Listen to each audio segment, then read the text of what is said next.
In fact, as Andre's lawyer was to find, Emeryville had acted illegally by not allowing Andre 7 days' notice of abatement, by striking in surprise, by never doing previous inventory on what possessions of his they were moving. The lawyer was able to get a few signatures from neighboring witnesses. He tells Andre he will probably not win emotional damage, though Andre can surely be paid for material damage. That in itself must be a fortune. The many simple tools were stolen, and the ones the workmen could not understand, like an X-ray machine to detect flaws in metal, were all smashed. The lawyer says it will be an easy suit to win, though it will take years. Emeryville will hire expensive lawyers, lose, and collect from the taxpayers.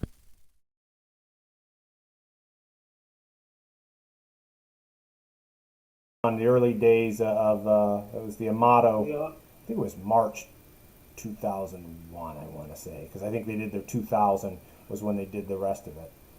So that was the first time I had met you. Was that the first time you had met Carl and the rest of the group? I think so. Probably. Good. What? How did they rope you in, I guess? Do you remember? Yeah, I have trouble. Well, Carl went class somehow. I was paying attention to some of these people, and I enjoyed him. Tough guy. He was amusing. What is your name? Fred. You can call me Red, either way. Oh, Fred. Yep. Right. Okay. Yep. I recognize. Yeah. We're all 20 years older, I guess. Yeah. So Jack Saunders was at that show as well. He's no longer with us, Yes. but there were quite a few people there. Passed away.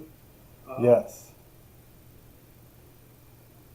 And you were living in Texas then, and they brought you into New York for the show.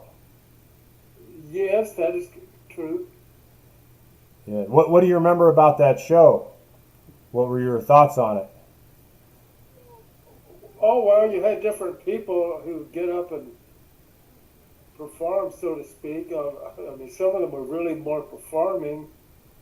But in any case, just different people, individuals. One which struck me was this girl who entirely did nothing but act like she was in a play. She did nothing but perform, and that was kind of interesting. But in any case, That probably was Ann Sturzinger, is my guess. She was at that show as well, one of the founding members. oh, quite, the name is familiar, but I don't remember. I'm not very good at remembering these things, details and so forth. Yeah, no worries. And then what else did you do with the group? I know you were at the Detroit reading as well. I think it was the following year, Yes, in fact, 2002. yeah, I believe I was guest of honor at that one, but yeah, Detroit, I managed to get up there. So I met Win Class and a couple of other people. Anyways, so it goes. Right. I think you were in this, had something published in the slush pile that we used in the anthology later on. And you probably were on the blog. Pat King and I used to do that. That's why I agreed to do this with him, because it was a lot of fun doing the blog with him. He had published excerpts. And you were mainly, I think, doing still Last Laugh at that time. And you were working with Lisa Fuller as well. You guys did like a combo zine. Yeah, we'd become correspondents, friends. I never did meet her in person. But we corresponded until she passed on. Yes. Yeah, she was in Paris, I think, at that point. Real life, real life. In the meantime, this morning I rouse Joachim again. Peace, the guy from yesterday. I hope you will accept a pup of ladies. I don't care if you stole her or not. Some people speak well of you in the park. Joachim mumbled responses, but all I got to was the bottoms of his boots protruding from his blanket. Would you accept a puppy? Yeah. Father is this Chow Husky Siberian Husky, one of those little huskies crossed with Chow. Good dog. Look, Joachim, I'm putting my number by your boots here. Okay. She'll have him in a couple of weeks. So in a couple of months I can give you the pick of the litter, male or female, whatever you like. I had felt bad about bullying the kid, scaring the shit out of him, ruining his day. Just one of the homeless. Poor kid needs a good dog. He had taken good care of Lady. She likes him.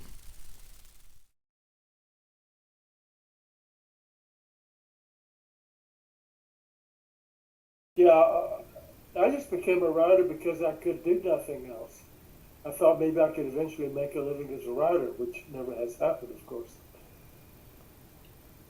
It's real difficult for sure. It seems like people read less, or at least it isn't as central to the culture as it once was.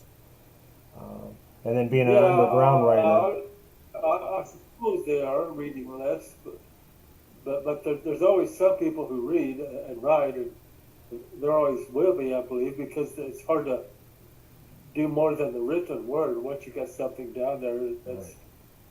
solid material.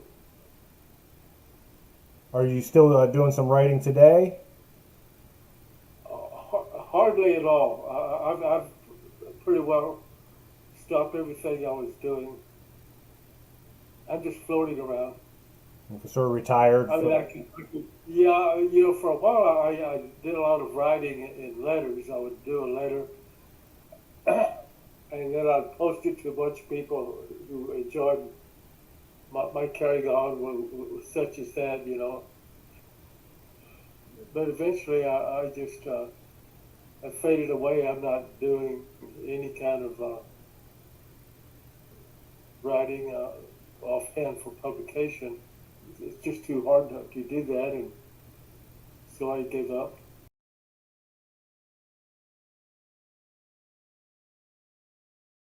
Tales from the Texas Gang. There's a lot of depth in that, and people are always talking about it. And I'll read here and there some stranger mentioning that's their favorite book or something. Surprisingly, a lot of women like Texas Gang. I don't know why surprised, but as many of them as men like Texas Gang. I mean, there's a lot to Texas Gang. It isn't just tough guys. Right. It isn't just gunfighters, but it's a fairly funny, dimensional work. That's my favorite, yeah, Texas Gang.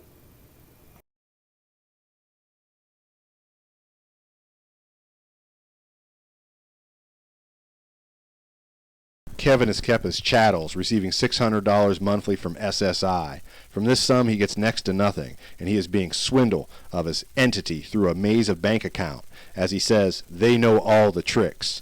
Mrs. Ruby Arbuckle and Miss Paulette Arbuckle are both B of A employees. Kevin is being forbidden to go visit his ill father at the hospital. He is kept out of enough change for bus fare and or basic transportation. He cannot own a bicycle and was denied the popular privilege of learning how to drive. The Arbuckle family possess 4 new cars, bought with his money, and he cannot ride in any one of them, and he is left stranded out on the street. He then hitchhike or ride with friends and neighbors. Because he is kept out of the house, he wanders at loose end, and when stranded at night, he is being taken care of by kindler, gentler neighbors. It is not uncommon to see him chased out of the house by ferocious Paulette. If Kevin complains or makes allusion to his money, they call Big Brother Michael Arbuckle to lay hand and beat him up. See Emeryville Police Report, assault and battery. Kevin wears misfit clothing from secondhand stores, and they complain that he eats too much too often. All they care is my money, he says. As a form of punishment, and anything is an excuse for, he is starved of food, and they threaten to cut him out completely if he knocks on the door and wake up someone like Paul.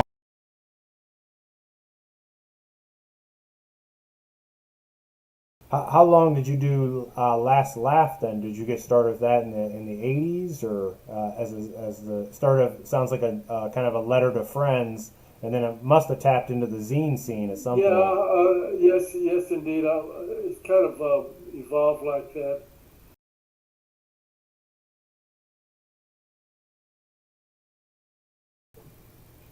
Did you carve out like any other novels like Emeryville War out of Last Laugh, or is the rest kind of that was the only one?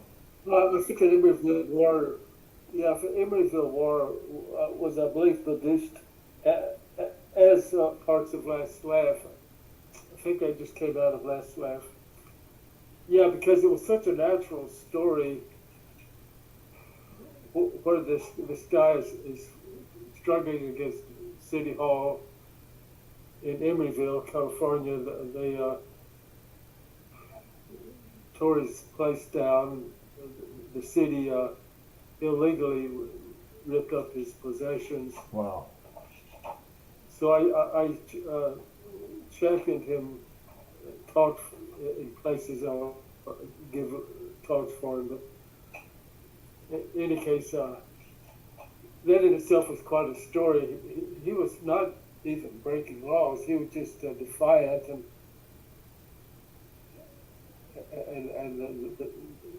the city tried to make an example of him. Ripped up his property and stole a boxcar full of his stuff that was out of his yard. They towed it off. It was quite a remarkable story, which they made for the Emeryville War. It was a war. It was quite something. Yeah, I really like that book. It's a great book. Oh, yeah. So you have read that, yeah? Oh yeah, I've read it more than once. That's a great book. Yeah, it is. And it sounds like it works as a novel, but it sounds like it's almost a memoir in some way of that time you were spending there. Yeah, but it's absolutely true. I've altered nothing at all. It didn't have to be, changed at all. It's moves like a novel.